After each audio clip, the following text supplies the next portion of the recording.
One of my earliest memories is of trying to wake up one of my relatives and not being able to. And I was just a little kid, so I didn't really understand why. But as I got older, I realized we had drug addiction in my family, including later cocaine addiction. I've been thinking about it a lot lately, partly because it's now exactly 100 years since drugs were first banned in the United States and Britain, and we then imposed that on the rest of the world.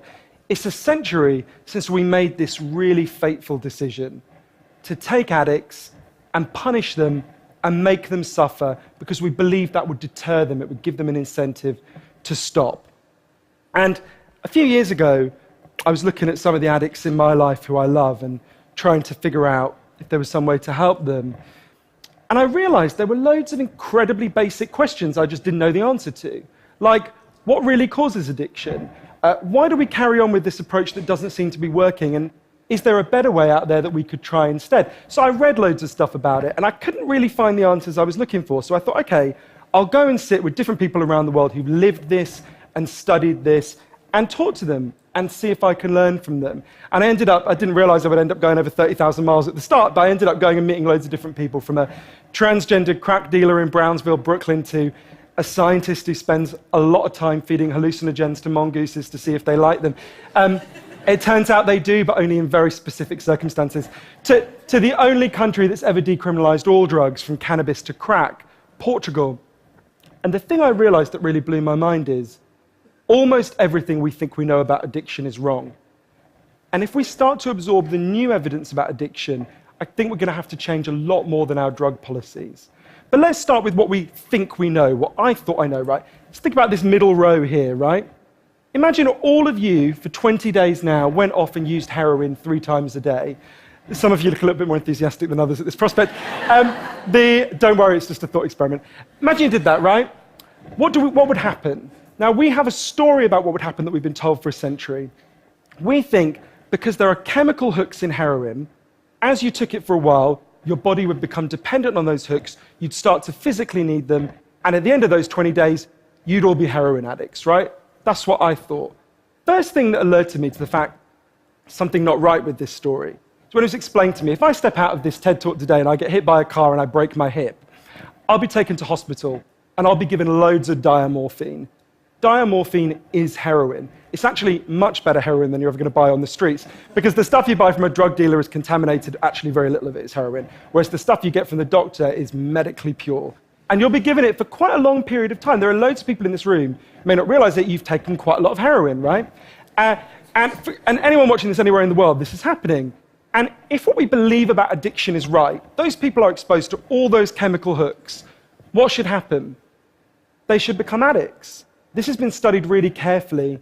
It doesn't happen. You will have noticed if your grandmother had a hip replacement, she didn't come out as a junkie. And when I learned this, it just seemed so weird to me, so contrary to everything I'd been told, everything I thought I knew. I just thought it couldn't be right.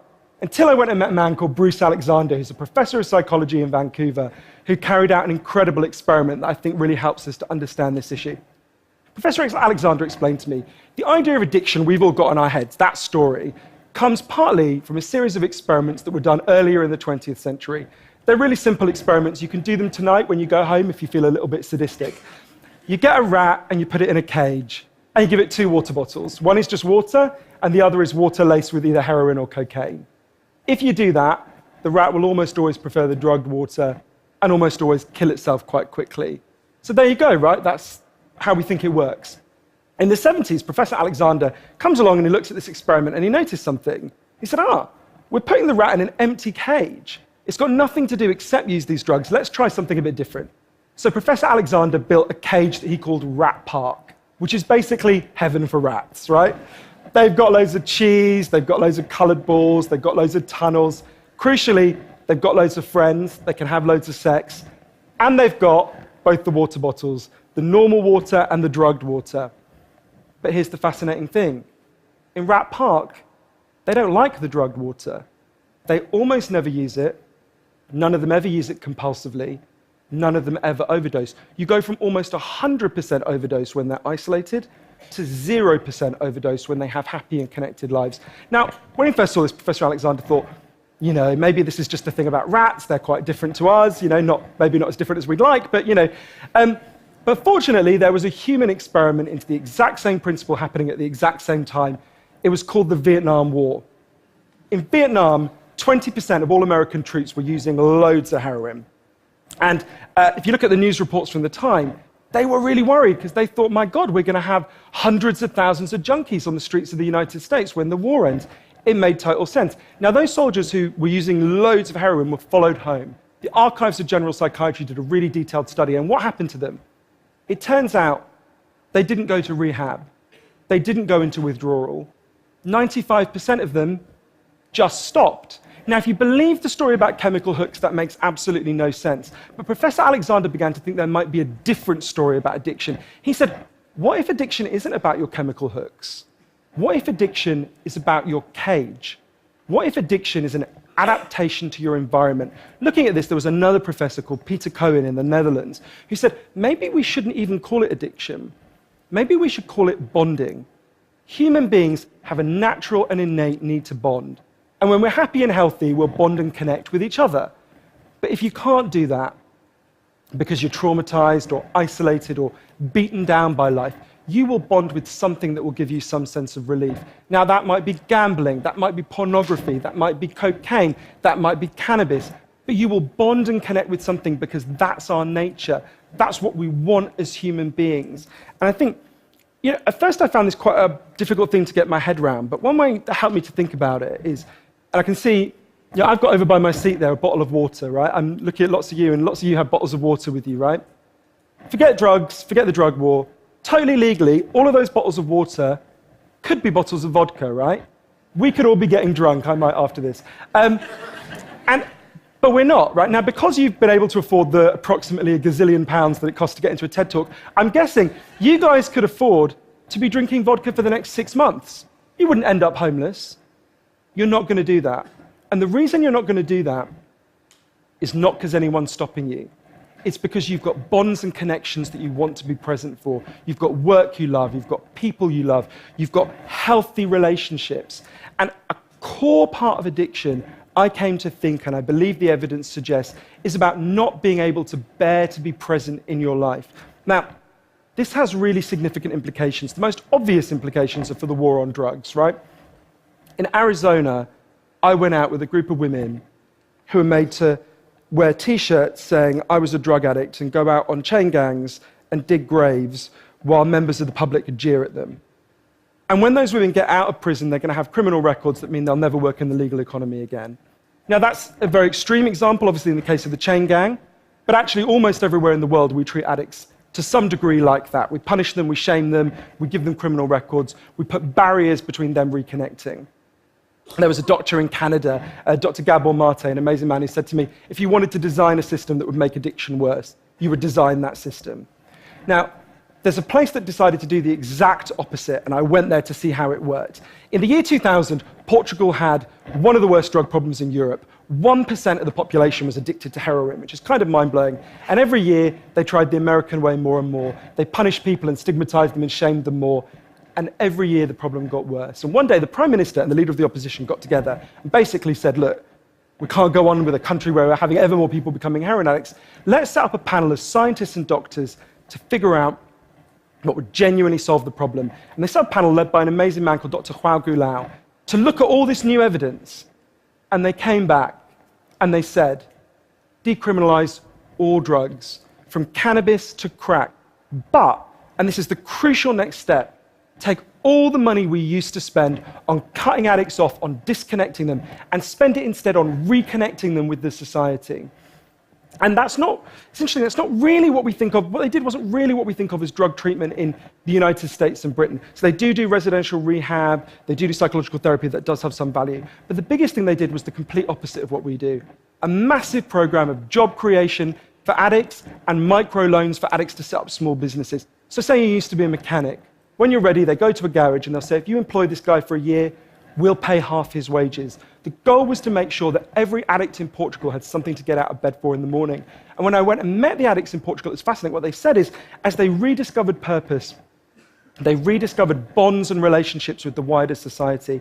It'll be 15 years this year since that experiment began, and the results are in. injecting drug use is down in Portugal, according to the British Journal of Criminology, by 50%, 50%.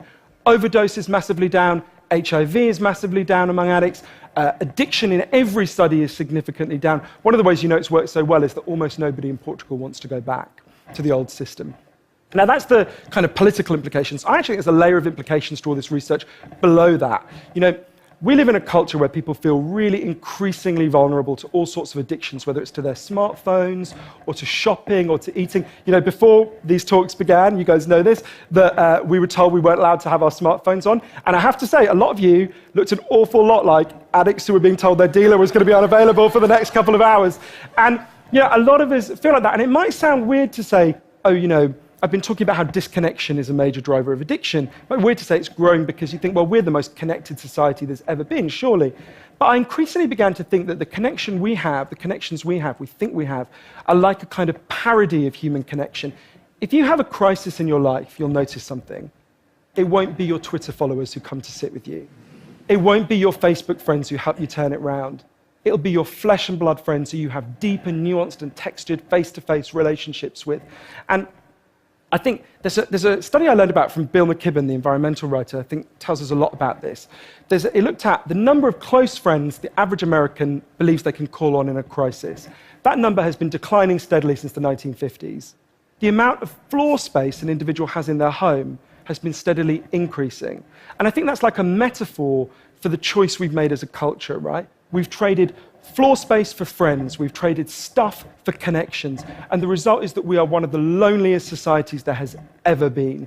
And yet, Bruce Alexander, the guy who did the Rat Park experiment, says, we talk all the time in addiction about individual recovery, and it's right to talk about that, but we need to talk much more about social recovery. Something's gone wrong with us, not just as individuals, but as a group. And we've created a society where, for a lot of us, life looks a whole lot more like that isolated cage and a whole lot less like Rat Park. But if I'm honest, this isn't why I went into it, right? I didn't go in to discover the political stuff, the social stuff. I wanted to know how to help the people I love. And when I came back from this long journey and I'd learned all this, I looked at the addicts in my life, and if you're really candid, it's hard loving an addict, and there's going to be lots of people who know in this room you're angry a lot of the time.